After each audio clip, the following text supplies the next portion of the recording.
स्वागतम स्वागतम स्वागतम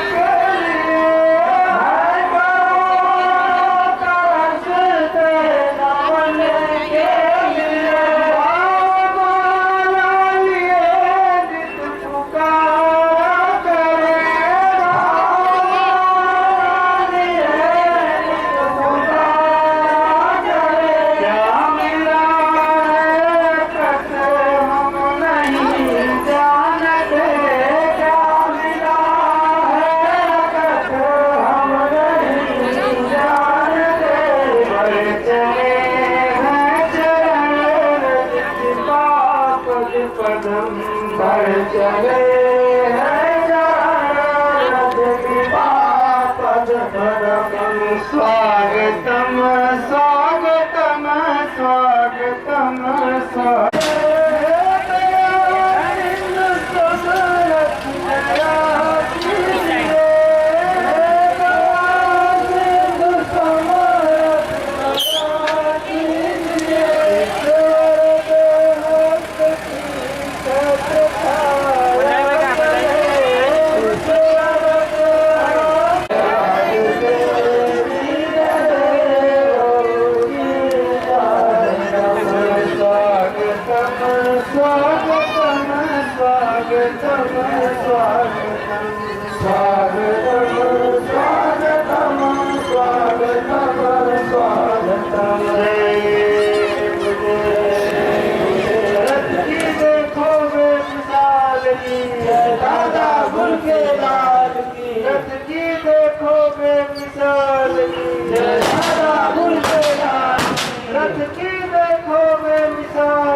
यहाँ पर यहाँ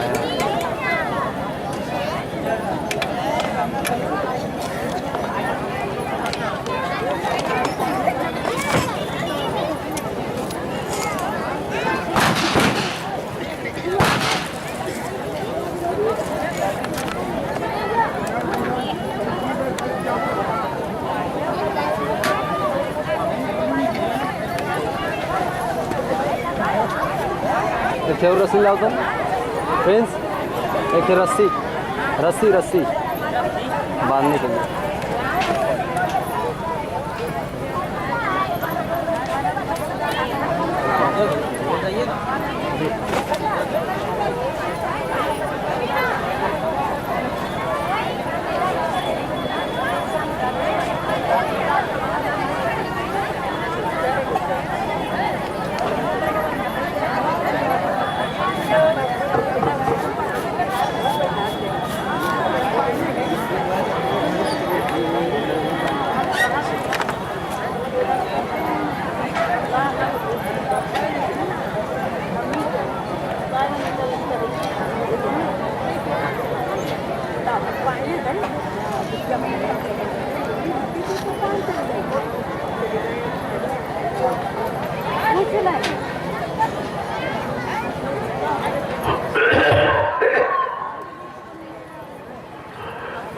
चलो चलो जल्दी चलो, दौड़ के और सत्संग का समय हो गया। सब लोग सामने आगे बढ़ो और एक एक सत्संग वचन को बड़ी सावधानी के साथ सुनो। जब सामने बैठ के सुनोगे तो वचनों का असर तुम्हारे मन पे पड़ेगा, तब ये मन तुम्हारे गुनाहों को कबूल करेगा कि मैंने कितना अच्छा किया, कितना बुरा किया, कितना पाप किया, कितना पुण्य किया, कितना सुख किया, कितना अशुभ किया। वैसे शैतान मन किसी से मानने वाला नहीं है। इसने बड़े बड़े ऋषि मुनियों को, योगियों को, महर्षियों को, ब्रह्मचारियों को धराशायी कर दिया। ऐसा है शैतान मन हमारे सबके मनुष्य मंदिर में रह रहा। न हमने आपने आज तक इसको निकाल पाया है, न इस पर कंट्रोल नियंत्रण ही कर पाया, और ये मन बराबर मनमानी किया करता। इसके अंदर जैसी इच्छा उठी, उस इच्छा की पूर्ति के लिए आपके शरीर को साथ में लेकर अगर काम की इच्छा हुई तो काम की इच्छा को पूरी करा लिया, क्रोध की इच्छा हुई तो क्रोध की इच्छा को पूरी करा लिया, लोभ मोह अहंकार की इच्छा हुई तो लोभ मोह अहंकार को पूरा करा लिया, और आप इसका कुछ नहीं कर सकते। तुम्हारे अंदर बैठा है और 24 घंटे हरकत किया करता, लेकिन इसकी तरफ आप कभी ध्यान ही नहीं देते। तुम कहते हो पड़ोसी खराब, ये खराब, वो खराब, ये दुश्मन, वो दुश्मन। अरे तुम कभी ये नहीं कहते कि मेरा मन ही खराब है। मन से बढ़कर दुनिया में कोई तुम्हारा दुश्मन नहीं है। जो 3-3 युगों से उसके कहने पर चलकर आप फंसे पड़े हो और निकल नहीं पाए हो, और निकलने की कोई युक्ति आपको बताता नहीं। जो सतयुग त्रेता द्वापर जो आए सब इसी में फंसे रहे। निकालने वाला निकला हुआ कोई आया नहीं, और जब आए तो आपने उनको पहचान नहीं पाई। भूल तो सबसे बड़ी ये हो गई, एक तो कोई आया नहीं, और जो आया उसको आपने पहचान पाया नहीं, अपना बना पाया नहीं, अपनी जीवात्मा का उद्धार कल्याण करा पाया नहीं, और किसी पाप कर्म में माफी नहीं दिला पाए, तो फिर तुम निकलोगे कैसे? यही पाप और पुण्य जो कर्मों का जाल काल माया ने मिलकर बनाया और सब जीवों को अन फंसाया। अब ये फंसे हुए जीव बेचारे कहाँ जाए? जब कोई आया नहीं, किसी ने बताया नहीं, रास्ता दिखाया नहीं और चलाया नहीं, तो बेचारे चले गए। सबका लाग दया कोमल चित संता, तब संतों के हृदय में दया उठी। उन्होंने अपना शत्रु मंडल छोड़कर इस मृत्यु मंडल में हम सब जीवों को काल माया के कर्मों के जाल में फंसा देकर लेने के लिए आ गए और आवाज लगाई।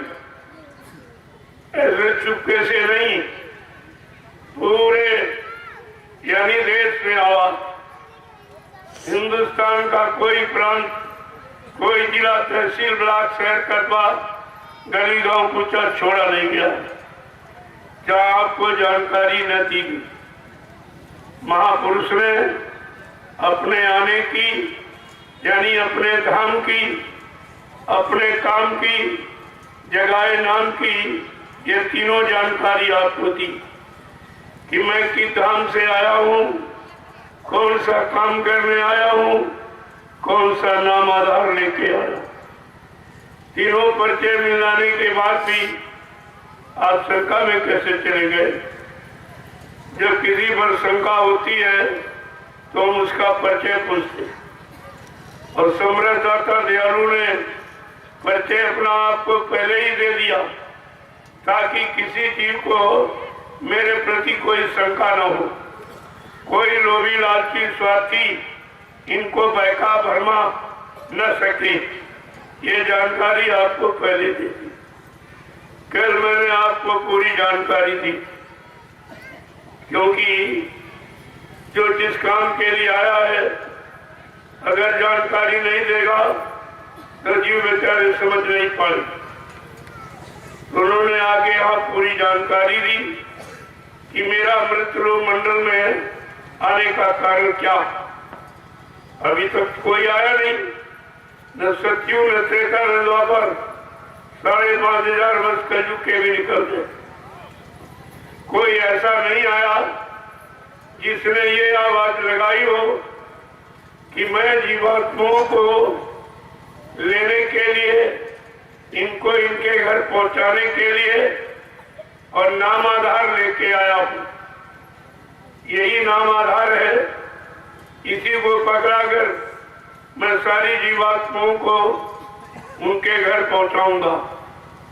जब इतना बड़ा वादा आपको मिल गया तो समझ लेना चाहिए कि इससे बड़ा हमारे लिए कोई हमदर्द नहीं है, कोई हितैषी नहीं, कोई सुचेतक नहीं, कोई रहबर रहनुमा नहीं, क्योंकि इस तरह की आवाज किसी ने लगाई थी, जैसी अनामी महाप्रभु बाबा जय गुरुदेव जी महाराज ने लगाई।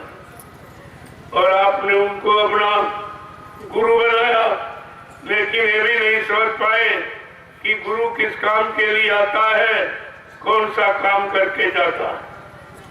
जो काम करके जाएगा उसी गुरु का इतिहास बनेगा, उसी की महिमा की जाएगी, उसी का गुणानुवाद किया जाएगा, उसी का इतिहास बनेगा। ये तो जानकारी आपको रखनी चाहिए थी। बताने पर भी आप नहीं समझ पाए, संभल के नहीं रह पाए, बच्चों को संभाल के नहीं रख पाए, तो कितनी बड़ी भूल भुलैया में आप चले गए हो कि अब वहां से निकलना बड़ा मुश्किल है। दिनों दिन दूरी बढ़ती चली जा रही। ये काल के जीव निरंतर दूरी बढ़ाने में लगे कि इतनी दूरी इनकी बढ़ जाए ताकि ये वापस फिर सदगुरु की शरण में ना आ पाए। इसलिए वो पूरा जोर लगा रहे, लेकिन उनके लिए मालिक ने ऐलान किया था, जोर लगा ले अहले जमाने, कब तक जोर लगाएगा? जग में जय गुरुदेव का झंडा लहर लहर लहराएगा। जय गुरुदेव। का तुम कितना जोर लगा लो, ऐ काल के जीवो, ऐ काल की शक्तियों, तुम कितना जोर लगा लो, लेकिन ये जय गुरुदेव नाम का ध्वजा जो लहरा दिया गया है, ये लहराता ही रहेगा। इसे ना कोई रोक सकता है, बल्कि ये जितने काले नीले पीले हरे लाल झंडे लिए घूम रहे, ये एक दिन सब असमर्थ हो जाएंगे और अपने अपने झंडों को फेंक कर, अगर तुम्हारे जय गुरुदेव प्रभु नाम के झंडे के नीचे अगर ना आ जाए तो इस बाबा को बाबा मत कहना। जय गुरुदेव। ये कितनी बड़ी बात है, ये कितनी बड़ी दृढ़ता और मजबूती आपको बनाने वाली, दिलाने वाली। लेकिन जब वचनों को सुनोगे और सुनकर अपने जीवन में उतारोगे तो ये सब लाभ तुम्हारे हाथ में आ जाएगा। आपके कानों ने सुना, लेकिन शैतान मन ने स्वीकार नहीं किया और वचनों को आप संभाल के नहीं रख पाए, तो कितने बड़े धोखे में आप बैठ गए। ये कितना बड़ा धोखा कि गुरु से अलग हो जाना, गुरु की चरण शरण से दूर हट जाना, उनके दया से वंचित रह जाना, क्या इससे बड़ा और कोई दुर्भाग्य का समय होगा? कितना बड़ा ये जीवों का दुर्भाग्य है। एक तो कोई ऐसा आया नहीं जो जीवात्मा के बारे में इतना ठेका, इतने जिम्मेदारी लेता, वादा करता, और आए तो आपने उनको पहचान नहीं पाए, कुछ नहीं आप सोच पाए। और पहचानने के लिए उस महापुरुष ने आपके साथ 60 वर्ष लगा दिए समझाने में। 10 जुलाई 1952 से 2012 ये समझाने का समय था, चिताने जगाने का, होश में ले आने का समय था। वो आपके साथ बिताया गया, लेकिन आपकी समझ में कुछ नहीं आया। एक भी वचन गुरु का तुम्हारे पास नहीं। अगर गुरु वचन होता तो तुम्हें शंका संदेह भूल भ्रम में कोई फंसा ही नहीं सकता। कोई ऐसा पैदा ही नहीं हुआ जो गुरु से तुमको हटा देता, गुरु से नफरत करा देता, गुरु की व्यवस्था से तुम्हें दूर कर देता। ऐसा कोई पैदा ही नहीं हुआ था। लेकिन तुमने गलती की कि गुरु के वचनों को आपने संभाल के रखा नहीं। और बाबा जी ने कितनी बार आपसे कहा कि बच्चा, मेरे सत्संग वचनों को बहुत संभाल के रखना। जैसे लोग रुपया पैसा, सोने चांदी, हीरे जवाहरात को गांठ में बांध के रखते हैं, इस तरह से मेरे वचनों को संभाल बांध के रखना। अगर कहीं मेरे वचनों को तुमने भुला दिया तो मेरी दुआ दया के भंडार से तुम करोड़ों को पीछे चले जाओ और आपका वही हो गया। तुम करोड़ों को पीछे हो गए और होते ही चले जाते। अभी ये दूरी बंद नहीं हुई, काल केतु बराबर तुम्हारे पीछे लगे हैं, क्योंकि उनको चिंता हो गई। जब से सदगुरु दाता दयालु ने अपना चरण काल की नगरी में रखा है, काल को बड़ी चिंता हो गई। उससे नहीं और जीवों को उसने आदेश दे दिया कि जल्दी करो, किसी जीव को सदगुरु की शरण में जाने मत देना, बचनों को सुनने मत देना, शरण में रहने टिकने मत देना, नाम की कमाई करने मत देना, परमार्थी सेवा में लगने मत देना। नहीं, ये सारे जीवात्माएं ये सब अपने घर चली जाएंगी, मेरा देश खाली हो जाएगा। कितनी बड़ी उसको चिंता, काल को जीवों को फंसाने की कितनी बड़ी चिंता। लेकिन दयाल ने क्या कहा, काल को जितनी ज्यादा चिंता जीवों को फंसाने की है, उससे करोड़ों गुना ज्यादा चिंता दयाल को अपने जीवों को निकालने की है। जय गुरुदेव। प्रेमियों, काल और दयाल की होड़ लग गई। अब तुम काल की तरफ जा रहे हो कि दयाल की तरफ? काल के वचनों को सुनकर लाभ उठा पाओगे कि दयाल के वचनों? काल ने तो मारने का काम किया, बहकाने भरमाने का काम किया, इस काल माया के देश में रहने वाले कर्म कराए और उसी में भुगतान करा रहा। लेकिन दयाल आया तुमको निकालने के लिए, तुम्हारे घर पहुंचाने के लिए। देखो कितना अंतर। अब आपको ये समझना है कि हम दयाल की तरफ जाएं कि काल की तरफ जाएं। दयाल के जीवों की बात सुने कि दयाल काल के जीवों की बात सुने। ये तो आपको निर्णय लेना है कि तुम्हें निकलना है कि और फंस के रहना है। तो जब ये जानकारी आपको दे दी गई, काल और दयाल की पहचान करा दी गई, तो फिर आप शंका में कैसे बैठे। और ये भी कहा, जो नहीं माने हुक्म हमारा, उनके मन को काल संहारा। क्या कहा आपसे कि जो मेरे हुक्म आदेश को न मानेगा, न मुझ पर विश्वास करेगा, अपना हुक्म आदेश चलाएगा, वो काल के जीव हैं, उनसे बहुत होशियार है। वो तरह तरह के लुभावने तुमको वचन सुनाएगा, लेकिन निकलने की बात पूछोगे तो नहीं बताएगा। ये कहेगा चलो हमारे यहाँ आइए, तुमको रुपया देंगे, पैसा देंगे, सामान देंगे, सम्मान देंगे, लेकिन अगर उससे कहो कि तुम भगवान से मिला सकते हो, कहेगा ये काम नहीं करूंगा, बाकी सब ले लीजिए यहाँ का। तो यहाँ का तो पहले से लिए बैठे हो, तभी तो यहाँ से निकल नहीं पा रहे हो, जा नहीं पा रहे हो, और ले लोगे और ज्यादा फंस जाओगे आप। तो निर्णय तो आपको लेना कि हम निकलने वाला सामान पकड़े दयाल का, कि फंसने वाला हम काल का सामान पकड़े। काल ने जीवों को फंसाने के लिए ये राज पाट धन दौलत, मान सम्मान, अधिकार, पद पत्नी, बाल बच्चे, ये सब काल का ही सामान। और इसी सामान में हमें आपको फंसा के रखा गया, और कभी निकलने की बात पता ही नहीं। कहा इसी में रहो, इसी में करो और मरो, जन्मो और मरो, जन्मो और मरो, ताकि मेरा राज सुचारू रूप से चलता रहे। अब आपको ये विचार करना है कि 3 युग निकल गए, जीवात्मा बेचारी अपने घर नहीं पहुंच पाई, यही कर्मों के जाल में फंसी पड़ी है। अब हमें यहाँ से निकलना है कि बार बार जन्मना मरना। ये तो विचार आपको लेना चाहिए। नहीं लोगे तो काल की मार खाते रहो। यमराजा की जूतियां जो बड़ी कटीली कांटेदार, वो मारेगा। बड़े बड़े राजे महाराजे बादशाह आज भी नरकों में पड़े हैं और यमराजा की जूतियों की मार खा रहे।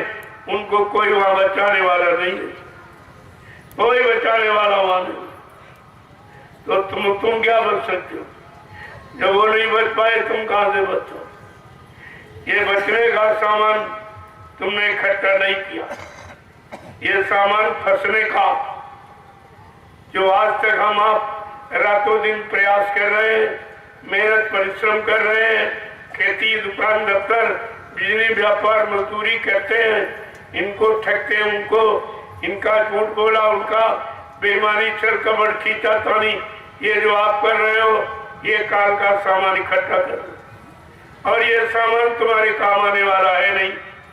जब शरीर का समय पूरा हो जाएगा रहने का, और वो आएगा और जीवात्मा को निकाल के ले जाएगा, और शरीर यहीं पर पड़ा रहेगा।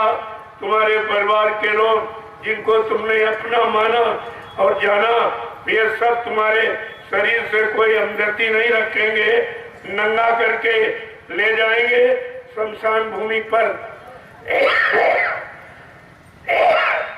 शमशान भूमि पर लकड़ियों पे रखे, जला के राख कर देंगे, या गड्ढा खोद के गाड़ देंगे, या बालू बांध के फेंकेंगे। लेकिन कोई हमदर्दी भी नहीं करेगा कि तुमने बड़ी मेहनत की थी, तुमने मकान दुकान बनाए मेरे लिए, तुमने बहुत कमाया रात दिन, ये कुछ नहीं। वो तो जो जिस काम के लिए ये शरीर आपको मिला है, जब वो काम नहीं करोगे तो मारी मार पड़ेगी, और कुछ नहीं। कोई बचाने वाला यहाँ है ही नहीं। जब कोई बची नहीं पाया, तुम्हें कौन बचाएगा? अब तुमको अपने बचने का सामान ढूंढना चाहिए कि भाई कहाँ मिलेगा, हम कैसे बचेंगे। बहुत ही काल माया की मार खाते खाते हो गया, गोस्वामी जी महाराज जब इसी कलयुग में आए, उन्होंने रामचरितमानस लिखा। उसमें एक उत्तरकांड लिखा।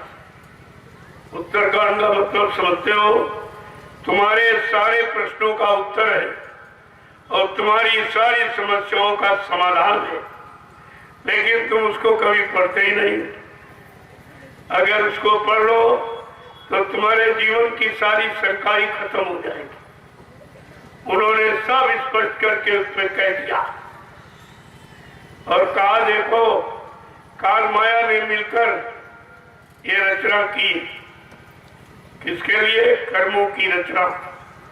पहले जीवात्माएं जब शुरू में आई तब चेतन भंडार पाकसार निर्मल पवित्र था, आती थी और चली जाती थी। कोई फंसने कर्म करती नहीं थी तो उनको कोई फंसा नहीं पाता था। धीरे धीरे काल माया ने देखा कि मेरी तपस्या का कोई मतलब नहीं। मैंने हजारों वर्ष सत्पुरुष की अखंड तपस्या की और तपस्या करके उसने हमको एवं मस्त कह के ये भंडार सुप्तों जीवात्माओं का सौंप दिया। और लेकिन जीवात्माएं तो अपनी इच्छा से आ रही जा रही, मेरा इन पर कोई अधिकार नहीं बना। तो उसने सोचा, तो फट से उसने कर्मों का विधान बना दिया। कर्मों का विधान, जब कर्मों का विधान नहीं था तो जीवात्माएं आती थी चली जाती, कोई रोक टोक बंधन नहीं था।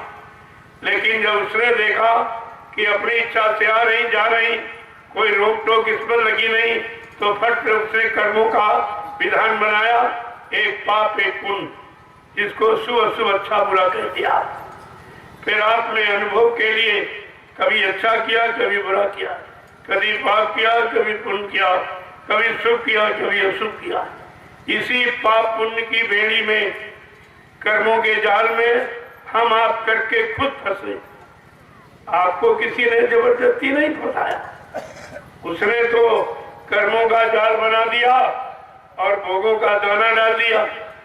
अब भोगों के लालच में तुम जाल में फंस गए हो, अब तुम्हारा निकलना मुश्किल हो रहा। तो भोगों के लालच में आप जाल में फंसे। जाल तो उसने बनाया लेकिन जबरदस्ती नहीं फंसाया। उसने क्या किया कि जाल बना के भोगों का दाना डाल दिया और भोगों के लालच में हम सब जीव के फंस गए। अब निकालना बड़ा मुश्किल, क्योंकि उसने इतना कठिन जाल बनाया है कि उससे निकलना तो मालूम ही नहीं। फंस तो आप गए लालच में, लेकिन निकलो बेकर। जब कोई जीव नहीं निकल पाया, कोई जीवात्मा वापस नहीं पहुंची, तब यानी मालिक को चिंता हो गई कि निश्चित काल ने कोई चाल चलकर जीवात्माओं को फंसा दिया। और जो तुमको हिदायतनामा, हुक्मनामा जो दिया था, चलते समय कहा तुम जा तो रही हो, नीचे के लोग, वो काल माया का देश है, बड़ी होशियारी से रहना। वहाँ यानी बहुत बड़ी गंदगी है, कर्मों की गंदगी, और तुम ये नाम डोर सब डोर को पकड़ो और इसे छोड़ना मत। कोई कितना प्रयास करे लेकिन ये नाम डोर शब्द डोर मत छोड़ना, तुम्हारा कोई कुछ नहीं कर सकेगा। लेकिन काल ने सबसे पहले बहकाकर तुम्हारी नाम डोरी छीन ली। जब जीवात्माएं आई तब उसने पूछा, रे भाई अपने देश से आई है, क्या सामान लेके आई? उस समय हमारे सबके पास सच्चाई, ईमानदारी, प्रेम, प्यार, मोहब्बत, सेवा, दया, सदाचार, परमात्मा की यादगार, माँ बहन बेटी की परख पहचान, तपस्या, त्याग, संयम, बैराग, अच्छा खान पान, अच्छे कर्म, सब कुछ भरा पड़ा था। काल ने कहा, अरे फेंक इस सामान को, मेरे देश में आई है, मेरा वाला सामान ले। हमने आपने अच्छा सोचा कि कोई अच्छा सामान देगा तभी ऐसा कह रहा। तो काल के कहने पर अपना अच्छा वाला गिरा दिया। फिर काल ने कहा, अब तुम मेरा सामान लो, मेरे देश में आए। तो काल ने सामान क्या दिया आपको? कहा ये झूठ, ये छल कपट, बेईमानी, ये हिंसा, मारकाट, ये धोखाधड़ी और अशुद्ध खान पान, व्यभिचार उपचार, ये सब दिया और हमने आपने काल के सामान को स्वीकार किया, ले लिया। अब एक महापुरुष की तरफ से आवाज लगी है कि कलयुग में कलयुग जाएगा और कलयुग में सतयुग आएगा। ऐसी आवाज किसी ने नहीं लगाई। इस मृतलोक मंडल पर न सतयुग, न त्रेता, न द्वापर, 5,500 वर्ष कलयुग के निकल गए, लेकिन ऐसी आवाज किसी ने नहीं लगाई जैसी बाबा जय गुरुदेव जी महाराज ने। क्या कहा कि कलयुग में कलयुग जाएगा और कलयुग में सतयुग आएगा। पहले समझ लो, अभी तक लोग इस बात को नहीं समझ पाए कि कलयुग में कलयुग जाएगा। यानी कहने का मतलब ये कलयुग, कलयुगी खान पान, कलयुगी क्रियाकलाप कर्म करने वालों को समेट कर ले जाएगा और बचे लोग सतयुग में रह जाएंगे। ये काम वो करेगा और आपके सामने कर रहा और किया, लेकिन फिर भी आप नहीं समझ पाए कि कलयुग ने कौन सा काम किया। पहली बात तो उसने ऐसी बीमारी महामारी छोड़ी कि सारा विश्व तबाह हो गया और करोड़ों चले गए कलयुग में कलयुग। यानी वो कलयुग कलयुगी लोगों को, कलयुगी खान पान करने वालों को समेट के ले गया। कितने करोड़ों को ले गया और किसी की समझ में नहीं आया ये क्यों चले गए, कैसे चले गए, और अभी तक वो बात समझ में नहीं आई। यद्यपि इन्होंने बीमारी का नाम तो दे दिया, लेकिन बात को नहीं समझा कि उस बीमारी का मतलब क्या है। कौन सी बीमारी? का कोरोना। शाब्दिक अर्थ भी नहीं समझ पाए, पढ़े लिखे ये भी नहीं समझ पाए कोरोना कि हम क्या क्या न करें जो बीमारी ना आवे, या क्या करें जो बीमारी चली जाए। ये दोनों बातें समझ में अभी तक नहीं आई।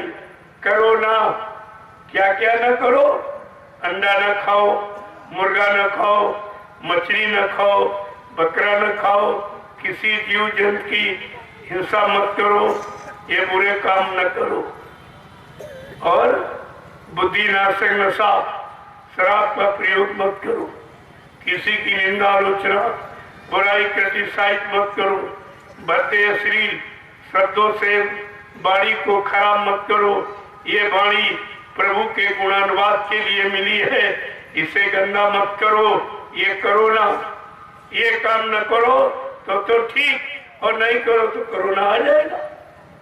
वो तो आ ही जाएगा और अभी क्या आगे और आएगा। इसे कोई रोक नहीं सकता। केवल रोकने का ये भी तरीका है कि आप शाकाहारी हो जाए। बहुत संत महापुरुषों का एक छोटा सा एक फार्मूला है, कहा अगर तुम सब लोग सपरिवार शाकाहारी हो जाओ तो ये बीमारी तुम्हारे देश से चली जाएगी। बीमारी गंदे खान पान, गंदे कर्मों के द्वारा ही आती है, और बीमारी आने का कोई रास्ता नहीं है। वे केवल रास्ते आपने बना दिए। गंदा खान पान किया, गंदे कर्म किए तो ये बीमारी तुम्हारे पास तक आ गई। अगर आप ये काम करना बंद कर दे, बीमारी चली जाएगी। वो तो इसीलिए पहले से आपसे प्रार्थना की जा रही। बाबा जय गुरुदेव जी महाराज ने कितनी मेहनत, कितना परिश्रम तुम्हारे बचने बचाने के लिए किया, और सारे हिंदुस्तान में 18 वर्ष ये प्रचार कराया शाकाहार का, और कहा भाई कुदरत तुम्हारे से नाराज हो गई। इनको तो मालूम नहीं कुदरत की नाराजगी, लेकिन संत महापुरुषों का संबंध सीधा कुदरत से होता। उन्होंने कहा कुदरत तुम्हारे काले कारनामों से सख्त नाराज, जो तुमने मार काट, हिंसा, चोरी, कत्लेआम, व्यभिचार कुचार किया और झूठ छल कपट बेईमानी आपने किया, और ये मनुष्य मंदिर जिसमें परमात्मा की चेतन मूर्ति जीवात्मा बैठी है, और ये खुदा की जिस्मानी मस्जिद जिसमें खुदा की रूह बैठी है, तुम उसके सामने ये पशु पक्षियों का मुर्दा मांस डाल रहे हो, इसे गंदा कर रहे हो, इससे कुदरत नाराज हो गई।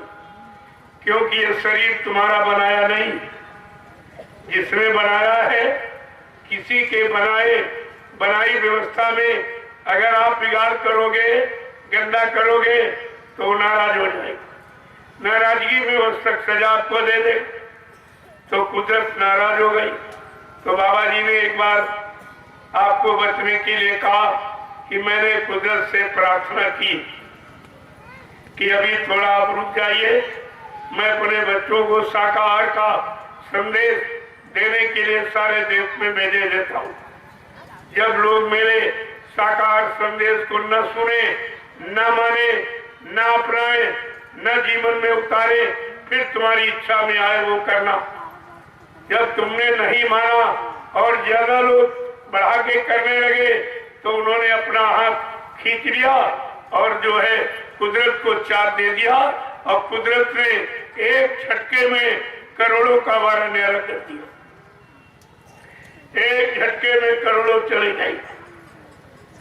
आपने कभी विचार किया है कि ईंट पत्थर वाला मंदिर टूट जाएगा, गिर जाएगा, बिगड़ जाएगा, ठीक हो जाएगा, फिर बन जाएगा, लेकिन मनुष्य मंदिर अगर एक बार बिगड़ गया और खत्म हो गया, ये दोबारा आपको नहीं मिलेगा।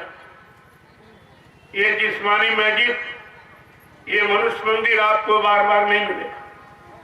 करोड़ों जन्मों की तपस्या, करोड़ों जन्मों के पुण्य, करोड़ों जन्मों की सेवाएं जब जीव की एकत्र हो जाती, उसका उदय होने का वक्त आता है, तो ये पावन घड़ी मनुष्य मंदिर पाने की हमें आपको परमात्मा दे देता कि जाओ एक बार इसको अवसर दे दो। गोस्वामी जी महाराज ने लिख के बताया कि तुमको ऐसे नहीं मिल गया जो तुम सोचते हो कि फिर मिल जाएगा, कि कब हूं करी करुणा नर ही और बिन है तू सने। कभी कभी करुणा निधान कृपा दया मेहरबानी करके मानव अनमोल मंदिर हमें आपको दे देता है कि जाओ अब की बार मनुष्य शरीर में जीवात्मा को अधिकार है परमात्मा से मिलने का, तो किसी संत महात्मा की तलाश करना और उनसे अपने घर जाने का रास्ता पूछ लेना। वो रास्ता लेके आते हैं, रास्ता देने आते हैं, रास्ता पर चलाते हैं। अगर कोई उनसे विशेष अपना संपर्क रखता है और सब कुछ त्याग कर उनको अपना बना लेता है, तो हाथ पकड़ के घर पहुंचा भी देते। वो ये भी काम करते, वो पहुंचा भी देंगे, कुछ करने नहीं पड़ेगा। लेकिन जब उनके बन जाओ और तुम्हारे में तो कोई उनका बना नहीं, तुम्हारे 45 करोड़ों में किसी ने उनको पहचाना नहीं, अपना बनाया नहीं और अपना बनकर अपना काम भी नहीं बनाया, तो ये बताओ ये काम तुम्हारा कौन करेगा? कभी तुमने बैठ कर सोचा है ये काम आपका कौन करेगा? और 3-3 युगों का ये भूला बिछड़ा काम जीवात्माओं को घर जाने वाला ये कौन करेगा? इन पर कभी विचार तुम्हारे अंदर आता ही नहीं, क्योंकि तुम यहाँ से निकलना जानते नहीं हो और अपने घर की याद तुमने बुला दी है। तुमको घर की याद भी नहीं मालूम कि हमारी जीवात्मा किधर से और कैसे आई, किसको पकड़ के आई और यहाँ किसने उसको फंसा लिया। अब इसको निकालने वाला कौन होगा, कौन निकालेगा, कौन घर पहुंचाएगा, ये सारी याद आने और जाने की सब भुला दिया, सब भूल गए। जब आप भूल गए हो, वही भूल भ्रम दूर करने के लिए ये सम्राटदाता दयालु आई और आपको पूरी पहचान दिया। कल मैंने आपको बताया था कि पूरी पहचान ताकि कोई शंका न हो जाए कि भाई ये शक्ति कहाँ से आई, कभी यहाँ नहीं आई, अब की बार क्यों आई, किस काम के लिए आई है, कौन सा लाभ देने आई है। तो ये सारी शंकाओं का समाधान करते हुए आपके सामने आवाज लगा दी कि हम आए वही देश से जहां तुम्हारा धाम, तुम सबको घर पहुंचाना एक हमारा काम। गुरुदेव कहा मेरा एक ही काम, मैं राजपाट धन दौलत न लेने आया हूं न दिलाने आया हूं, मैं जीवात्माओं को इनको इस मनुष्य मंदिर से निकाल कर इनको इनके घर पहुंचाने आया हूं।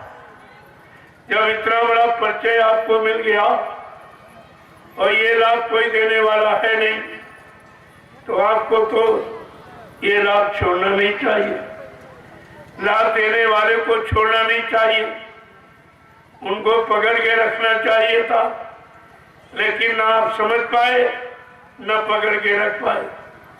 ये कितना बड़ा लाभ तुम्हारे हाथ से निकल गया और अब ये तुम्हारे हाथ लगने वाला है नहीं, क्योंकि तुम्हारी दूरी बढ़ती चली जा रही, तुम और चरण से दूर होते चले जा रहे हो, गुरु से दूरी बढ़ाते चले जा रहे हो, तो फिर तुम्हारा एक काम करेगा तो इस पर तो एक बार आपको विचार करना चाहिए। विचार कब करोगे?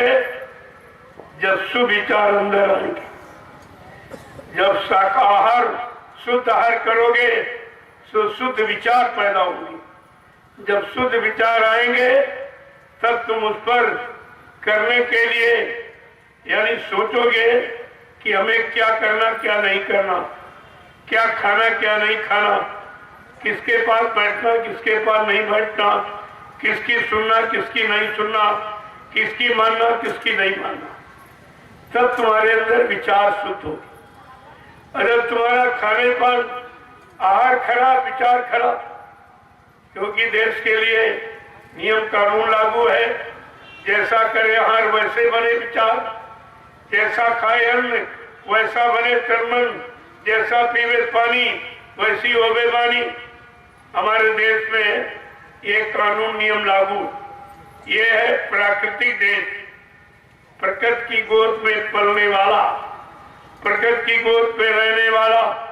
ये तो ऐसा देश है, विश्व में जितने देश सब भोग भूमि के नाम से जाने जा रहे, लेकिन भारत देश योग भूमि के नाम से जाना जाता। यहाँ योग की शिक्षा, लेकिन जब से आपने अंग्रेजी तालीम, विदेशियों की शिक्षा, आपने विदेशियों का खान पान, आपने उनके भाव विचार, उनकी बोली भाषा, उनका पहनावा उड़ावा, ये सब जब से आपने धारण किया है, आपकी विचारधारा गंदी ही होगी। सब गंदगी आपने ओढ़ ली है, उनकी नकल की, तुम्हारी जो सात्विक अकल थी वो खत्म हो गई। अब तुम्हारी भी अकल विषयों भोगों की होगी। रात दिन उन्हीं विषय भोगों के चक्कर में ये मिल जाए वो मिल जाए, इसका मिल जाए उसका मिल जाए, चोरी से मिल जाए, डकैती से मिल जाए, हिंसा मार काट कैसे भी मिल जाए। ये भावनाएं तुम्हारे अंदर कब से आई? जब से विदेशी खान पान, विदेशी वेशभूषा, विदेशी बोलचाल की भाषा आपने अपनाई है, तब से तुम्हारे कर्म सब वैसे ही हो गए।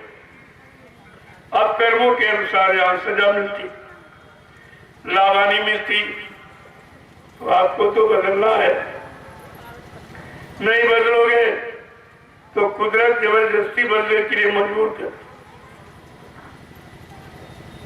कुदरत जबरदस्ती बदलने के लिए मजबूर कर देगी।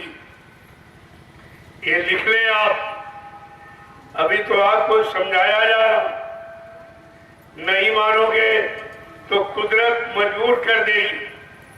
अभी तो एक छोटा सा चुटकुला उसने छोड़ा, तब तो सारा विश्व तबाही हो गया, और उसके पास ऐसे बहुत से सामान है तुम्हारे ऊपर प्रयोग करने वाले। अगर संत महापुरुषों के वचनों को नहीं मानोगे, उनकी नीति रीति को नहीं अपनाओगे, तो उसके पास ऐसी व्यवस्था है कि वो 1 सेकेंड के अंदर सबको मना लेगा, सब मान जाएंगे, ऐसी व्यवस्था उसके पास है।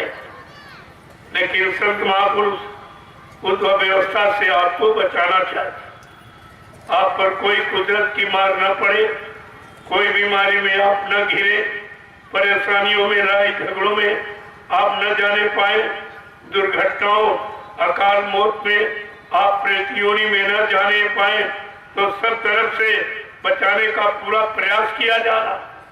और नहीं मानोगे तो तुम जानो तुम्हारा काम जाने। फिर आप ये नहीं कह सकते हो कि मेरे गांव कोई आया नहीं, मुझे किसी ने बताया नहीं, मुझे जानकारी किसी ने दी नहीं, कैसे बचा जाएगा। अगर इतनी सरल युक्ति बचने की थी तो मैं जरूर मान लेता। तो इसलिए आपको ये मौका दिया था, ये मौका आपको दिया था। और काल भी पीछे लगा, ऐसा वो भी चुप नहीं बैठेगा। वो जान रहा है कि दयाल सब जीवों को इकट्ठा करके इनको सबको सद्बुद्धि सज्ञान दे देंगे और ये सब अपने घर की तैयारी कर लेंगे। तो काल भी पीछे पड़ा, पीछे पीछे काल भी दौड़ा कर रहा है। लेकिन जब आप काल के वचनों को सुनोगे और दयाल को वचनों को जब मिलान करोगे, तब आपकी समझ में आ जाएगा कौन तुम्हारे लिए कह रहा, कौन अपने लिए कह रहा, कौन तुम्हें लाभ देने की बात कह रहा, कौन तुमसे अपना लाभ लेने की बात कर रहा। तब आपकी समझ में आ जाएगा। तो यह सब जानकारी आपको रखनी चाहिए। इसलिए आज दीपावली का शुभ अवसर है। ये सारे हिंदुस्तान में राष्ट्रीय धार्मिक पर्व बड़े धूमधाम से मनाया जाता है। ये जब ये तुम्हारा विषय नहीं है, ये विषय है त्रेता युग के लोगों का। त्रेता में भगवान राम जब अपने मां के आदेश पर और पिता को मजबूर हो जाना पड़ा। देखिए, जब स्त्री के आगे पुरुष मजबूर हो जाएगा तो निश्चित विनाश की स्थिति तैयार हो जाएगी। और वो राजा बेचारा औरत की बात मान लिया और अपने पुत्र को वनवास चल। राजगद्दी की तैयारियां थी, जबकि आपको मालूम होना चाहिए कि मां की आज्ञा परिवार आज्ञा होती है, राज आज्ञा कभी नहीं होती। राज की आज्ञा नहीं होती, परिवार की। लेकिन वो राजा बेचारा मजबूर हो गया, स्त्री के मुंह में यानी मतलब आ गया, उसके क्रिया चरित्र पर बेचारा घबरा गया। तो उसने निर्दोष अपने बेटे को वनवास दिया। बस कहानी तो यहीं से बिगड़ गई। और वो बेटा ऐसा आज्ञाकारी निकला कि सौतेली माँ के आदेश को मान लिया। आज तो लोग सगे माँ बाप के आदेश नहीं मानते, इसलिए उनको मर्यादा पुरुषोत्तम भगवान राम कहा गया कि ऐसी मर्यादा का पालन किया जो कोई कभी कर ही नहीं सकता। आज तो लोग सगे माँ बाप की आज्ञा नहीं मानते, उन्होंने सौतेली माँ के आदेश को माना और सिरोधार किया और सीधे जंगल चले गए। तो कहानी तो बहुत लंबी है, उसका मेन मकसद ये है, जब वो 14 वर्ष वो आदेश पालन करके वापिस लौट कर आ गए सुरक्षित, तो परिवार की खुशहाली होती। अरे आपका बेटा घर से चला जाए और 10-15 साल के बाद आवे तो आपको खुद ही खुशहाली होती। ये तो हर माँ बाप की खुशहाली होती। तो मतलब यानी खुशहाली तो एक परिवार की थी, लेकिन धीरे धीरे उन्होंने सामाजिक कार्य किए, धार्मिक कार्य किए, मानवता इंसानियत के कार्य किए, दुष्टों के समापन का अभियान चलाया, धर्म की स्थापना किया। इस कारण उनको राष्ट्रीय मर्यादा पुरुषोत्तम मान लिया गया। पूरे राष्ट्र का मर्यादित पुरुष उनको माना गया। इस नाते वो पारिवारिक त्योहार अब पूरे हिंदुस्तान का त्योहार बन गया। लेकिन त्योहार तो आप मनाते हो, लेकिन तुम्हारे अंदर वो खुशहाली नहीं होगी जो उनके परिवार के लोगों के अंदर थी, क्योंकि उनको परिवार की समस्या थी। जब परिवार की समस्या हल हो गई तो परिवार वालों को खुशहाली हो। लेकिन आज तो हमारा अपना पारिवारिक जीवन, सामाजिक जीवन, व्यवहारिक जीवन, ये सब कष्ट में, सब तकलीफ, बीमारियों से, लड़ाई झगड़ों से, दुखों से ये भरा है। यहाँ तो कोई खुशहाली नहीं है, यहाँ तो दिवाली नहीं बल्कि दिवाला निकल रहा। कितने को आज दिवाला निकल जाएगा।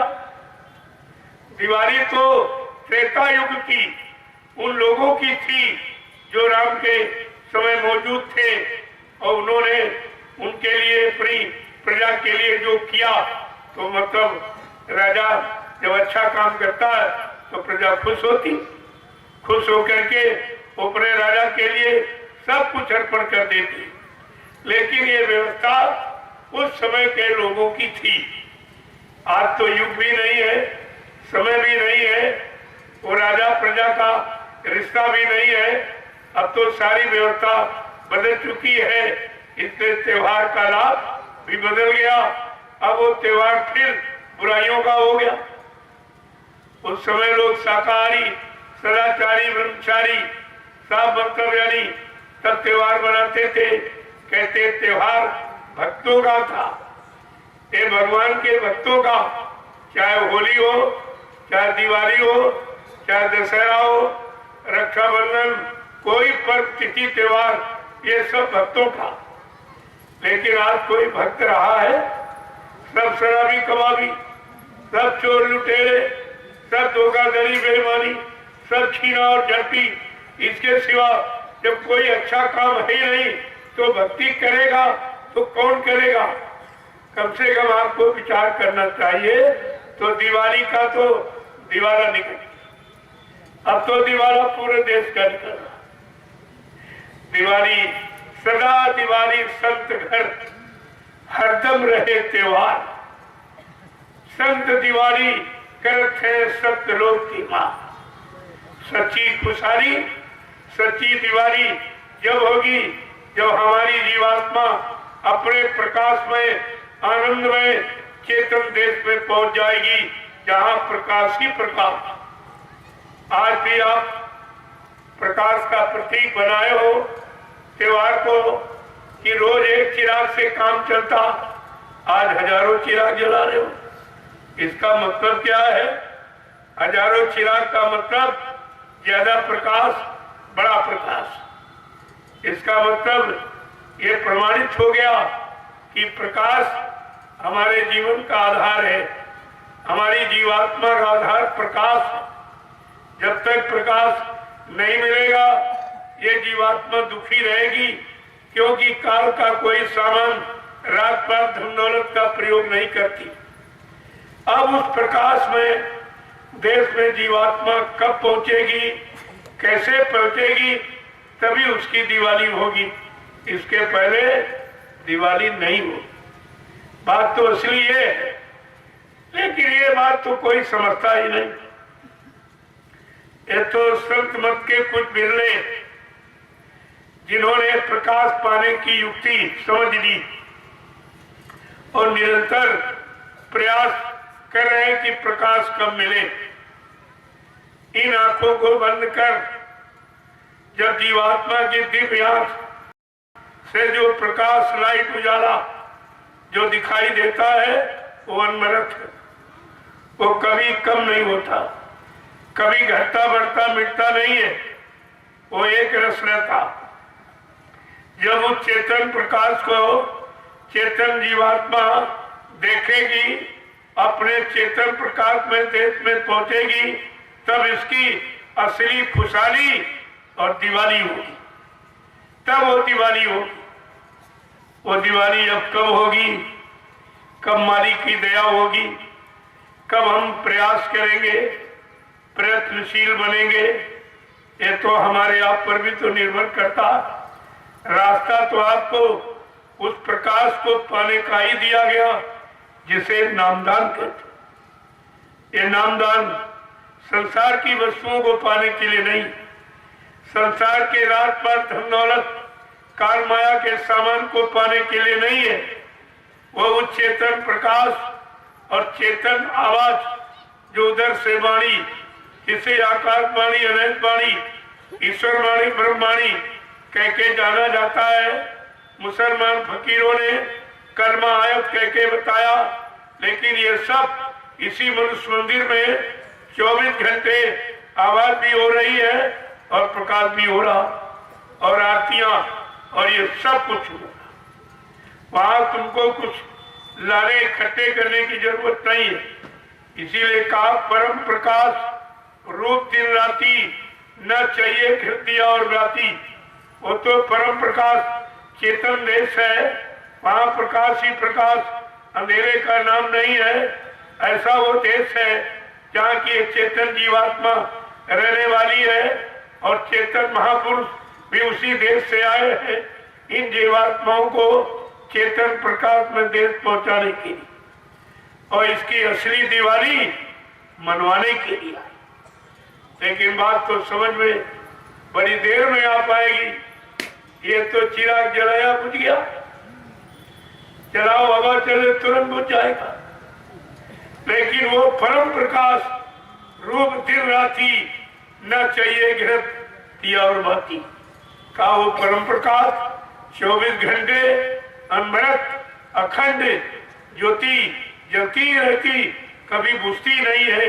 और इतना उसका प्रकाश, उस प्रकाश के आगे यहाँ जितने भी प्रकाश के उपकरण आपने बनाए ये सब धीमे और फीके और खजील हो जाती है। इसीलिए तो आपको दीपावली का पर्व मनाने के लिए संत वक्त आपको एक नया मोड़ देता, नया मोड़ देता, नया रास्ता देता है।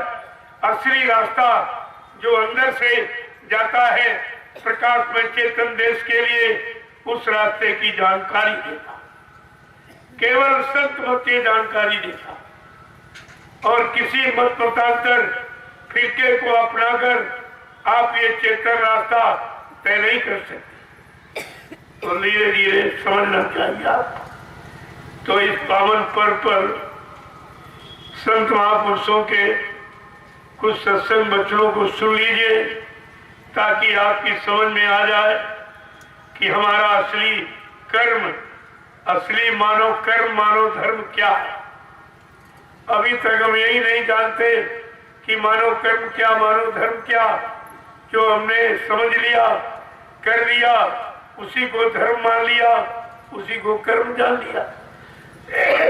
जबकि ये कर्म धर्म नहीं है, ये तो शारीरिक इंद्रियों वाले कर्म, शरीर को लाभ देने वाले, आत्मा को लाभ देने वाला आत्मिक कर्म, वो तो आपको किसी ने बताया ही नहीं। और ये दोनों कर्म यही किए जाएंगे। बाहर में शरीर इंद्रियों वाले कर्म, शरीर को पालन पोषण के लिए खेती है, दुकान है, दफ्तर है, बिजली, व्यापार, मजदूरी है, ये कर्म है शरीर के भरण पोषण की। और आत्मा का भोजन क्या है? का शब्द, शब्दहारी सूरत, शब्द का आहार करने वाली वो जीवात्मा सूरत रूप। जब तक शब्द भेदी नाम भेदी संत सद्गुरु नहीं मिलेंगे और शब्द का ज्ञान नहीं कराएंगे, शब्द का आधार नहीं पकड़ाएंगे, तब तक कोई भी जीवात्मा शब्द को प्राप्त नहीं कर सकती है।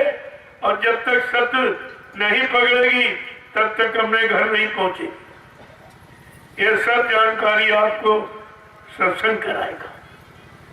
तो जरा दो वचनों को सुन लीजिए, क्योंकि आज की तिथि आपको याद रहेगी कि हम पीलीभीत जिले में यानी दीपावली के पावन पर्व पर गए थे। तो हमको सत्संग वचन सुनाए गए थे।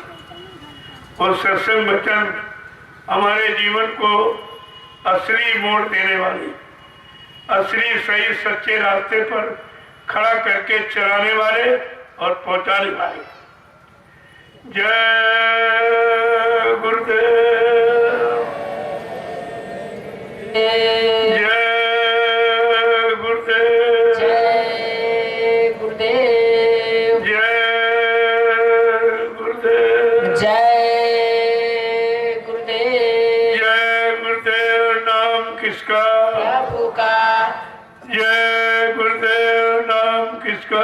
प्रभु का, जय गुरुदेव। नाम किसका? प्रभु का।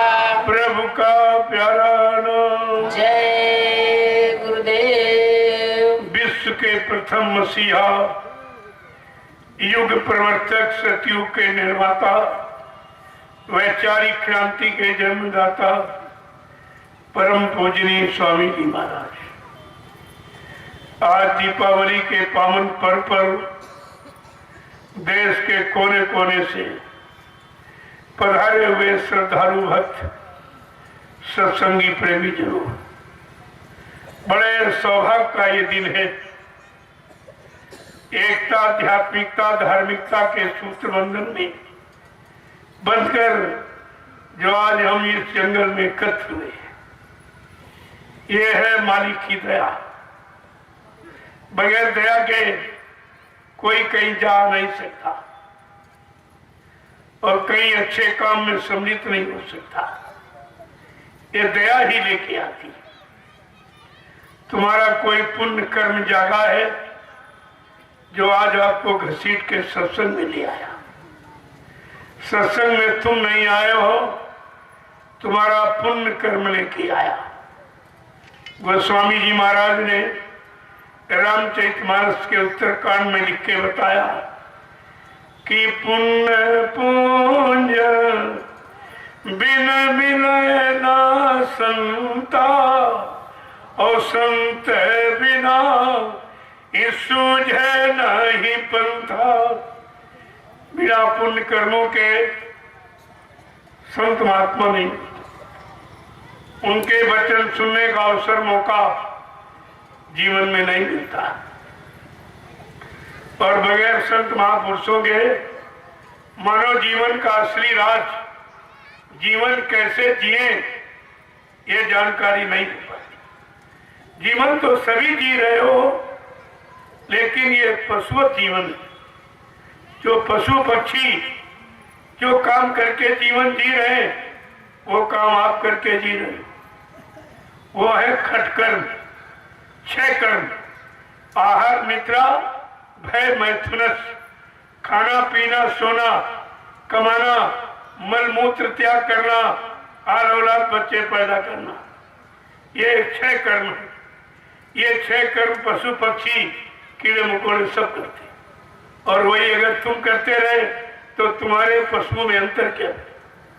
लेकिन मानो जीवन सत्कर्म के लिए मिला। सातवां कर्म क्या है?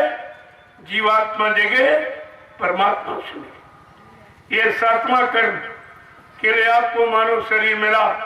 अगर ये कर्म आपने नहीं किया तो ये दोबारा मनुष्य शरीर आपको परमात्मा नहीं देगा। फिर तुमको यही पशु पक्षी और कीड़े मकोड़ों की योनियों में जन्म मिलता रहेगा। ये अवसर आपके हाथ से निकल जाए, क्योंकि आपको दिया तो आपने वो काम किया नहीं। ये काम करोगे तब दोबारा भी मिल सकता, लेकिन बगैर सत्कर्म किए दोबारा मानव शरीर का भी सौभाग्य नहीं मिलता। तो कितनी बड़ी बात आपके लिए रखी गई, लेकिन आपने उसे समझा ही नहीं अभी तक। और सब इसी में जुटे पड़े, खटकर्म में। सब यही खाना पीना कमाना, इसी चमड़े के शरीर खोल को सजाने में, खिलाने पिलाने में सारा समय जा रहा। और ये खोल तो खोल ही रहेगा, ये तो कभी कुछ बन नहीं सकता। और ये खोल है जीवात्मा का। जीवात्मा इस खोल के अंदर बैठी। हम अपनी जीवात्मा की सुरक्षा के लिए इस खोल की हिफाजत करते, इसको सर्दी गर्मी से बचाने के लिए मोटा महीन कपड़ा और झोपड़ी मकान बनाते हैं, स्वस्थ रखने की दवा देते हैं, भरण पोषण के लिए भोजन देते हैं, ये तो इसकी परवरिश है।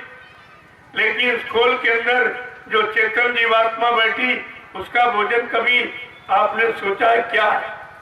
वो बेचारी क्या खा रही? बाहर तो तुम इसको तो भोजन दे ही रहे हो, इसकी संभाल कर रहे हो, लेकिन जिसकी संभाल के लिए ये खोल मिला है पंचभौतिक, उसकी आप संभाल क्या करें?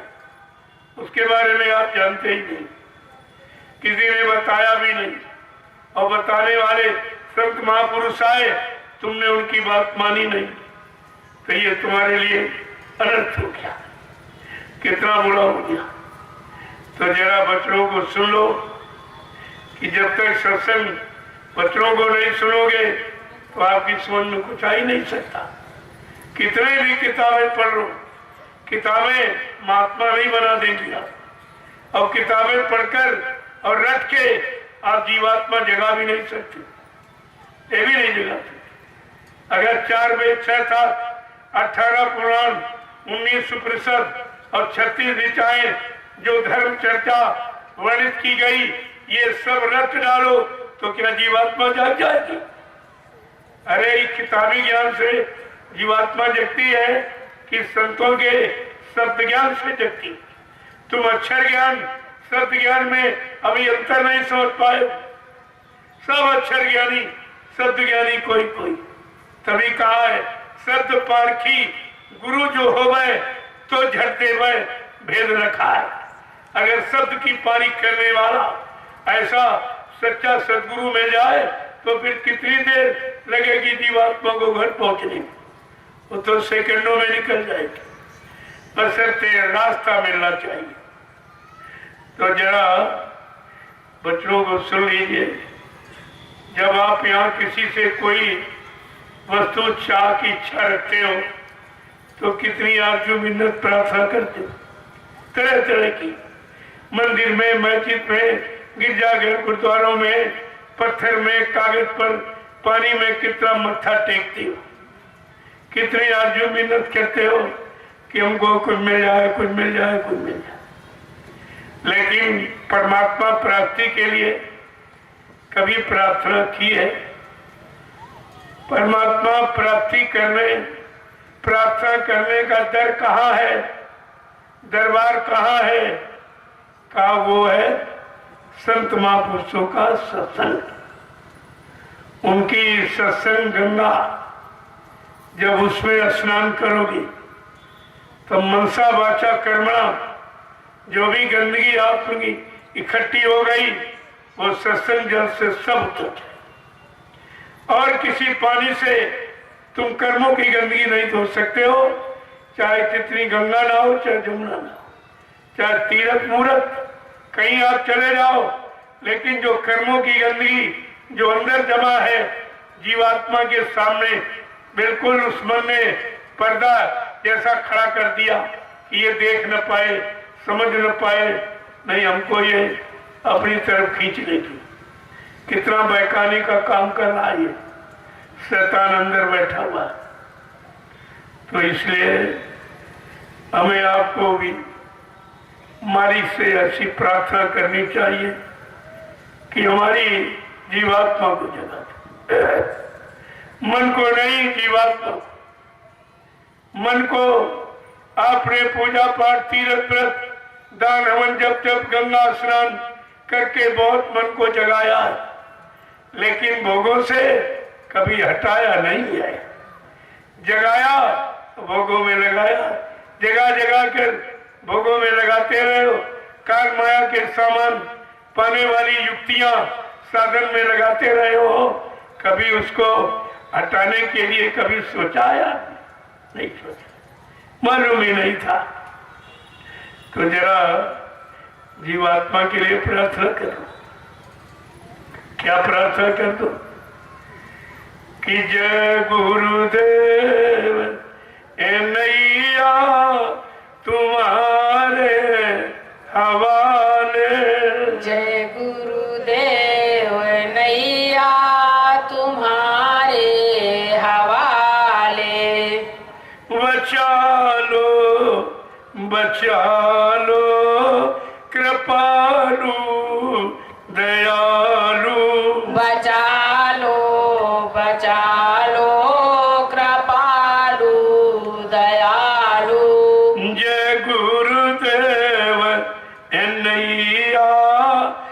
तुम्हारे हवाले।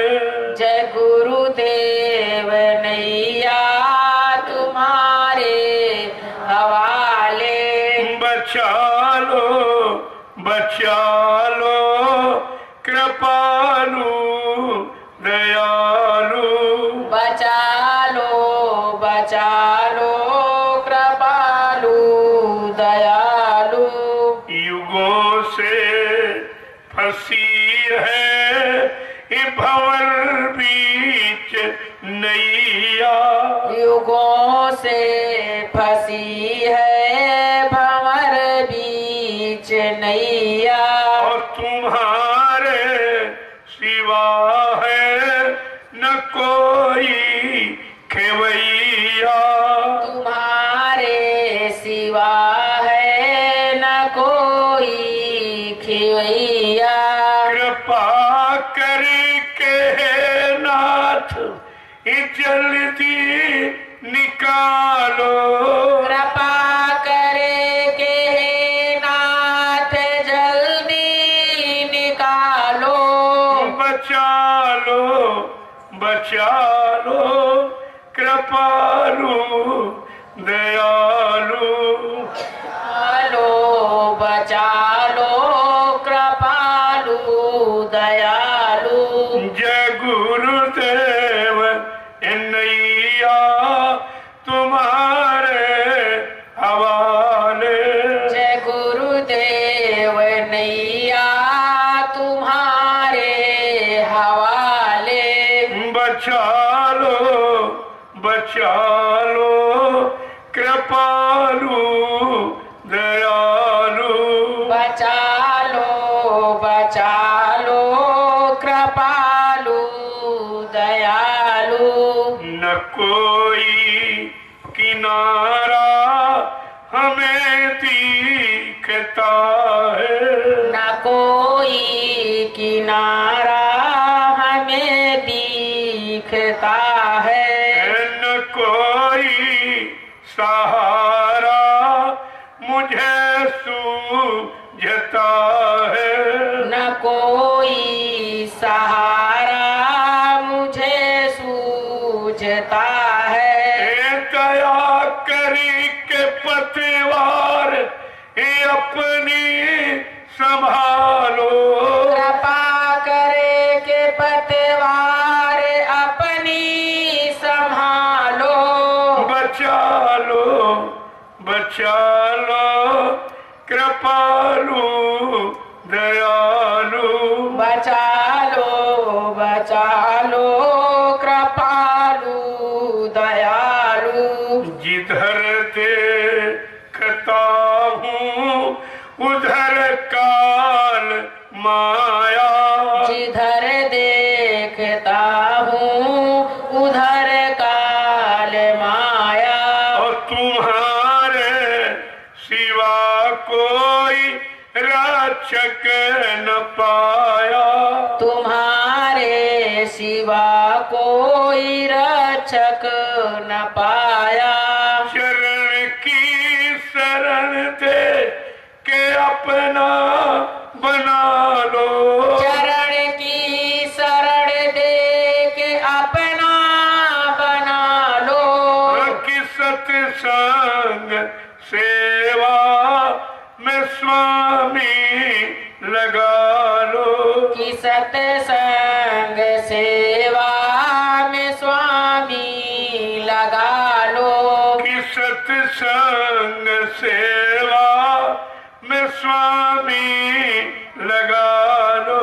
कि सत्संग सेवा में स्वामी लगा लो। अधम से अधम जीव ये तुमने उबारे। अधम से अधम जीव तुमने उबारे। अधम से अधम जीव तुमने उबारे। अधम से अधम जीव तुमने उबारे। जो आए शरण में तुम्हारे दुआरे। जो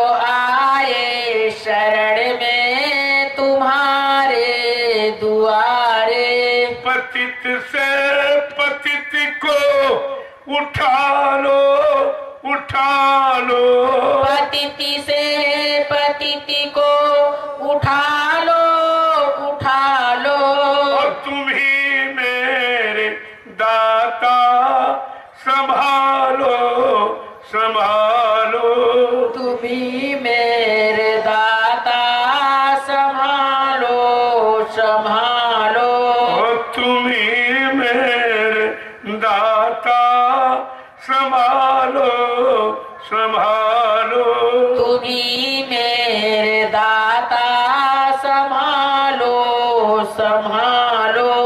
जब ही तेरे भक्तों ने अपनी लगाई। जब ही तेरे भक्तों ने अपनी लगाई। और मनुज रूप धर कर बने तुम सहाई। मनुज रूप धर करे बने तुम सहाई। जब ही तेरे भक्तों ने अपनी लगाई। जब ही तेरे भक्तों ने अपनी लगाई। और मनुज रूप धर कर बने तुम सहाई। मनुज रूप धर करे बने तुम सहाई।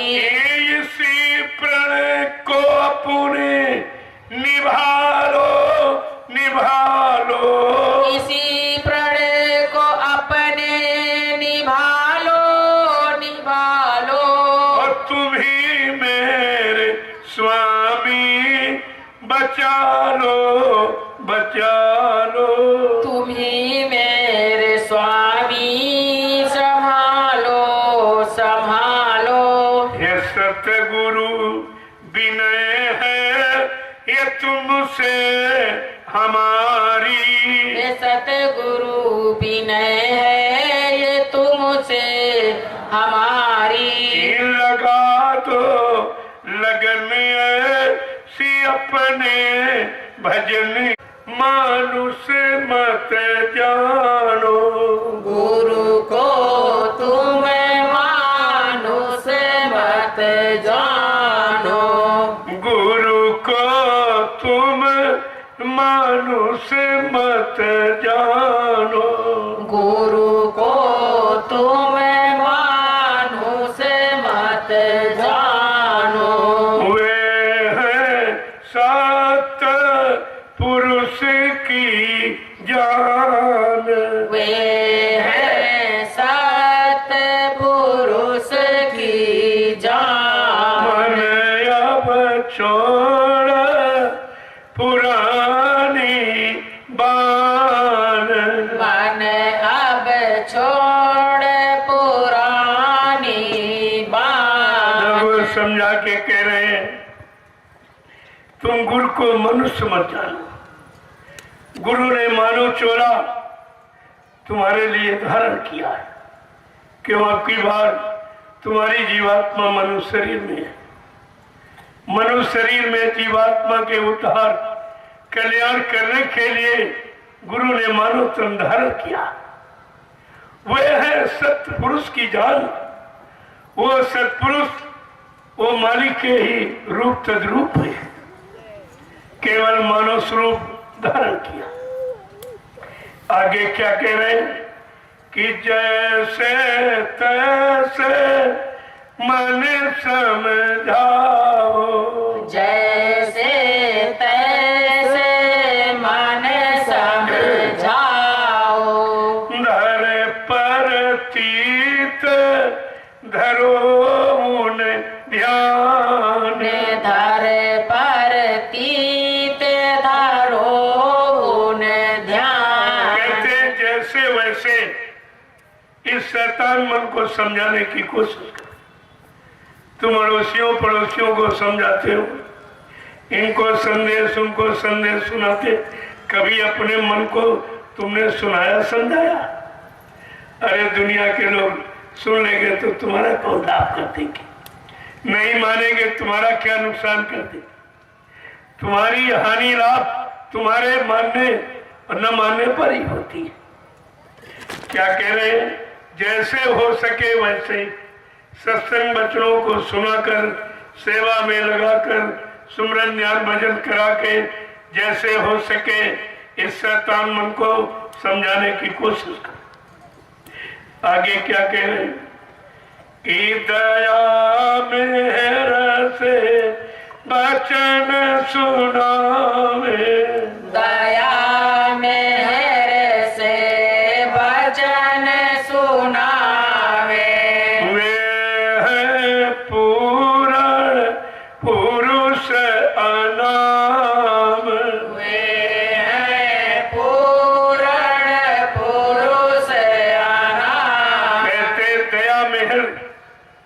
यद्यप हम सब जीव उन वचनों के सुनने के लायक नहीं है, फिर भी अपनी दया कृपा मेहरबानी करके हम सब गंदे जीवों को वो वचन सुनाते हैं जिससे काल माया की मार से बच जाओ, यमराजा की मार से बच जाओ का वो वचन सुनाते हैं। और क्या कहते हैं? वे है पूर्ण पुरुष अनाम, वो अनामी महाप्रभु ही है जिनको तुमने मानव शरीर समझ रखा, वो अनामी महाप्रभु ही है। आगे क्या कह रहे हैं कि धरी ते मानुष की गुरु ने, धरी दे मानुष की गुरु ने, धरी ते मानुष की गुरु ने, धरी दे मानुष की गुरु ने, जो त्यों तेरा कर कल्याण, ज्यों त्यों तेरा करे कल्याण। तेरे समझा के इसलिए उन्होंने मानव देह धारण किया, और किसी शरीर में आते तो तुम बोली भाषा नहीं समझ पाती, इसलिए तुमको अपने वचन समझाने समझने के लिए ये मानव चोला धारण किया है। क्योंकि अब की बार हमारी आपकी जीवात्मा मनुष्य शरीर में है, इसलिए मनुष्य शरीर में जीवात्माओं के उद्धार कल्याण के लिए सद्गुरु ने मानव चोला धारण किया है। और क्या? क्यों त्यों तेरा करे कल्याण। और ये भी चैलेंज करते जैसे हो सकेगा वैसे मैं अब की बार तेरा कल्याण करके ही मानूंगा। ये भी चैलेंज किसी ने नहीं किया।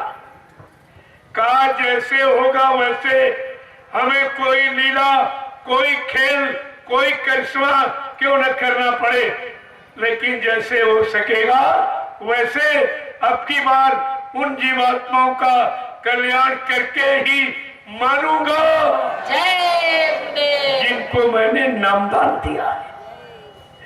आगे क्या कह रहे हैं कि सेवा कर पूजा कर उनकी, सेवा कर पूजा कर उनकी, उन्हीं को गुरु नानक मान, उन्हीं को गुरु नानक मान। मन अब छोड़ पुरानी बान, मन अब छोड़ पुरानी कहते उनके वचनों को सेव। सेवा का मतलब वचनों का पालन, वचनों की सेवा, हुक्म आदेश का पालन, यही उनकी सेवा है, यही उनका भजन है, यही उनकी भक्ति है। कहा उनके वचनों का पालन करो और इन्हीं को गुरु नानक मान। क्योंकि नानक साहब जब आए थे तब क्या कह के गए कि नानक नाम जहाज है बिसरे घड़ी न एक, जो नाम जहाज लेके यहाँ पर आएगा वो और जीवात्माओं को जगाएगा, नाम जहाज पर बैठाल कर जीवात्माओं को घर पहुंचाएगा। वो समय का नानक ही कहाएगा। जय गुरुदेव। देखो प्रमाणित करके चलेंगे और आप नहीं समझ पा रहे। आगे क्या कह रहे हैं कि तेरा काम इन्हीं से होगा, तेरा काम इन्हीं से होगा। मत भटके तू तज अभिमान, मत भटके तू तज अभिमान। क्या कह रहे? तेरा काम वक्ते मुर्शिद समय के गुरु, समय के सदगुरु से होगा। आए थे चले गए, उनसे आपका काम नहीं। वो तो काम करके चले गए। जिस समय में आए थे उस समय जिन लोगों ने उनको माना, जाना, पहचाना, अपना काम बना लिया। अब तुम्हारा काम उनका नाम लेने से नहीं होगा। क्या कह रहे हैं? तेरा काम उन्हीं से होगा। मत भटके तू तज अभिमान। तेरा काम वक्ते मुर्शिद यानी समय के सदगुरु से होगा। और ये उठक भटक अपनी खत्म कर ली। मैं जीवन थोड़ा बचा है, अटक भटक में चला जाएगा। आगे क्या कह रहे कि चूके मत अवसर अब आया, चूके मत अवसर अब आया। इनसे बढ़कर कोई न मिलान, इनसे बढ़कर कोई न मिला। कहते चूक मत जाना। अगर अब की बार चूके तो फिर 84 में चले जाओ। ये बॉर्डर यूनी है मनुष्य शरीर। एकदम बॉर्डर पर खड़े हो, चूक गए तो 84 में चले जाओगे और चेत गए तो 84 से निकल जाओगे। इसीलिए आपको समझाकर क्या कहा गया?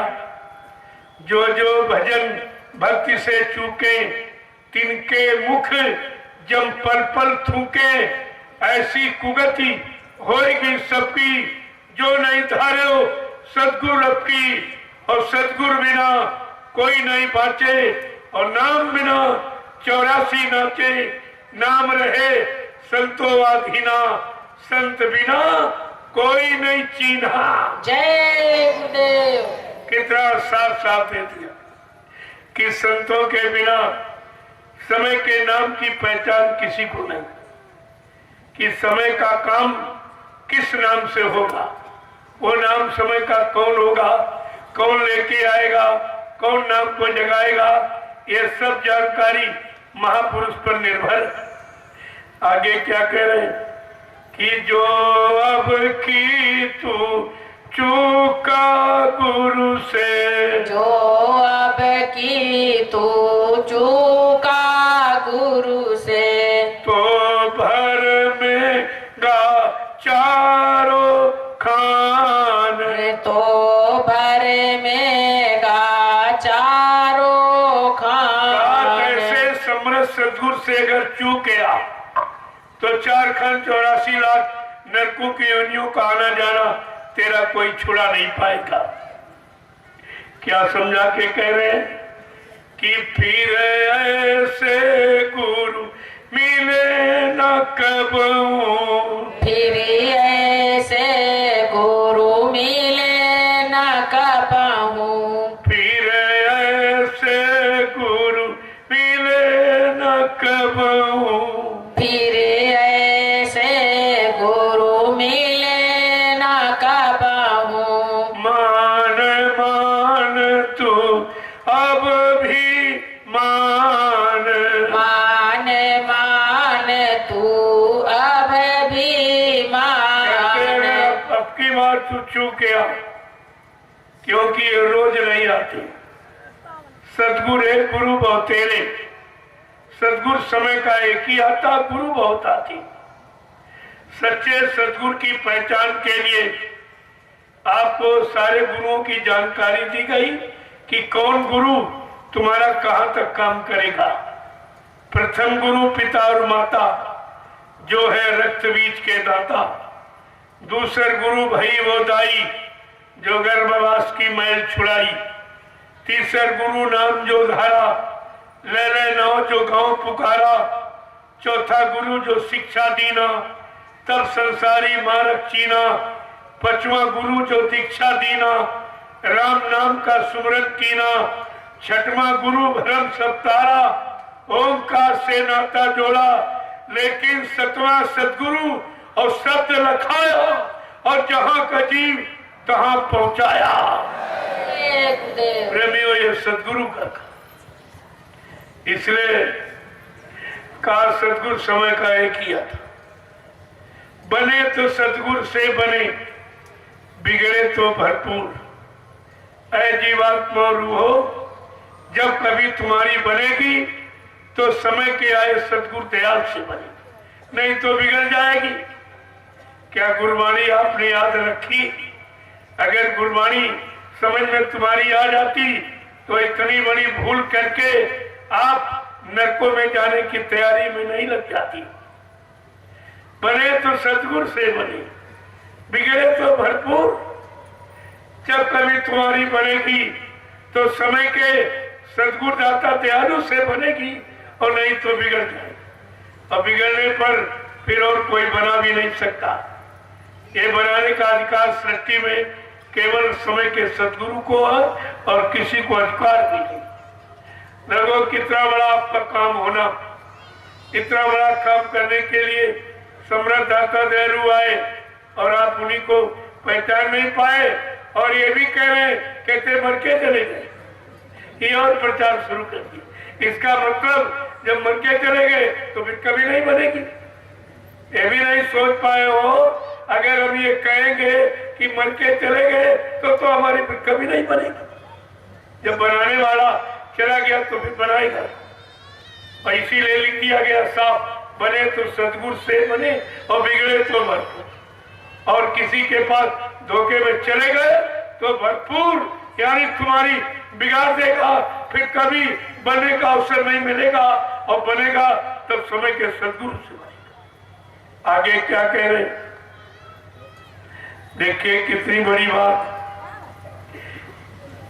क्या कह रहे कि जल्दी करो कपट को छोड़ो, जल्दी करो कपट को छोड़ो, जल्दी करो कपट को छोड़ो, जल्दी करो कपट को छोड़ो।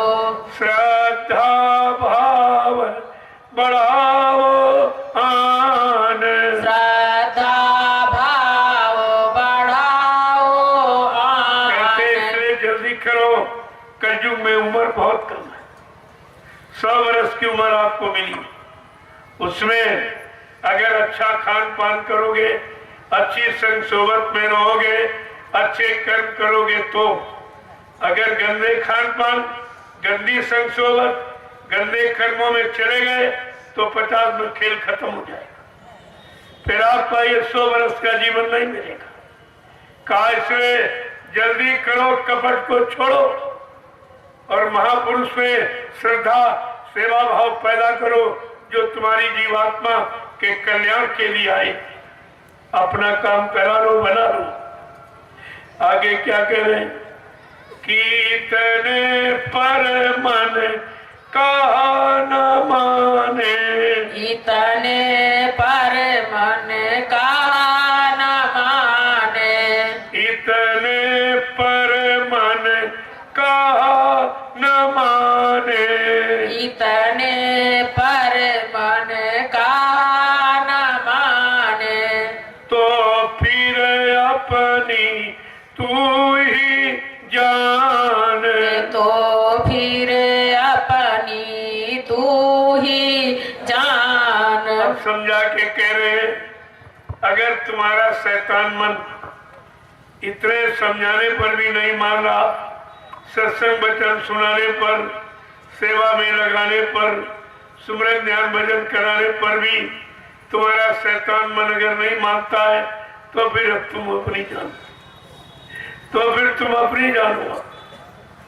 आगे क्या कह रहे कि सिर पर तेरे हुकुम काल का, सिर पर तेरे हुकुम काल का, ताते मन तेरो नहीं मान, ताते मन तेरो नहीं मान। इतना समझाने बुझाने पर, सत्संग वचन सुनाने पर, सेवा में लगाने पर, सुमरन ध्यान भजन कराने पर अगर फिर भी तुम्हारा शैतान मन नहीं मानता है तो तुम जानो तुम्हारे पर काल का पूरा पहरा।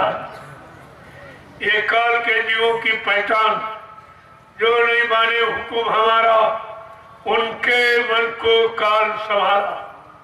कहा जो मेरे हुकुम आदेश को न मानेगा, न हम पर विश्वास करेगा, अपने स्वार्थ लोभ लालच के वचन सुनाएगा, लोगों से मनवाएगा, कहा वो काल के जीव, इनसे बहुत होशियार रहना।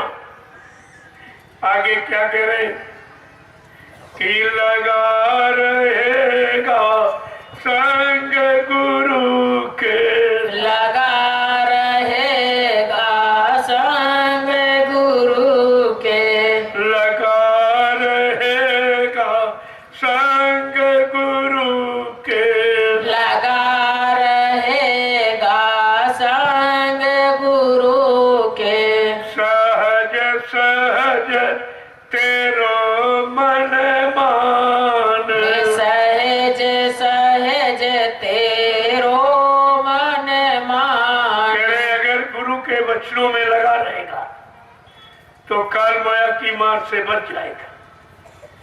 केवल सत्संग वचनों में लगा रहेगा, उसके अनुसार चलता रहेगा, आदेश हुकुम का पालन करता रहेगा, नित्य नियम से सुमरन ध्यान भजन करता रहेगा, तो कहा क्या क्या कह रहे हैं, एक न एक दिन तेरा शैतान मन भी मान जाएगा, वो भी जान जाएगा कि अब तो मानना ही पड़ेगा।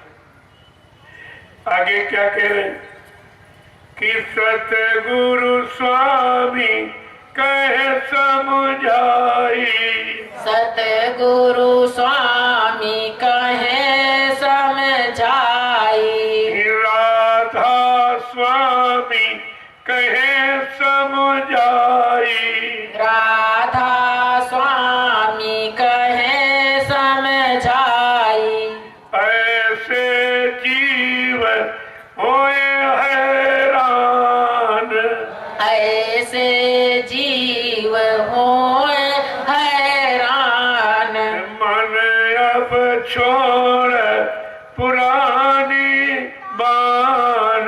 मन अब छोड़ पुरानी। क्या समझा के कह रहे हैं, राधा स्वामी कहे समझाई। प्रेमियों, राधा स्वामी कोई आदमी इंसान का नाम, साहब कोई आदमी इंसान का नाम नहीं, वाहेगुरु किसी आदमी इंसान का नाम नहीं, राधा स्वामी किसी आदमी इंसान का नाम नहीं, जय गुरुदेव किसी आदमी इंसान का नाम नहीं है। यही भ्रम अभी तक लोगों के दिल दिमाग से नहीं निकला। इसी भ्रम में भ्रमित होकर सारी अच्छाई से, अच्छे काम से, अच्छे मिलने वाले परमार्थी लाभ से बेचारे वंचित रह जाते, सब वंचित रह गए। कह रहे क्या, राधा स्वामी कहे समझाई। जिन्होंने राधा स्वामी नाम जगाया वो शिवदयाल सिंह महाराज थे। उनके शरीर का नाम जो माँ बाप का रखा हुआ वो शिवदयाल सिंह था। लेकिन जब जो नाम को जगा लेता है, सिद्ध कर लेता है, नाम में लय हो जाता, उसका वही नाम हो जाता है जो नाम वो जगाता, और लोग उसी नाम से उसको पुकारने लगते। ये लोगों की पहचान होती। क्या रहे कि बहुत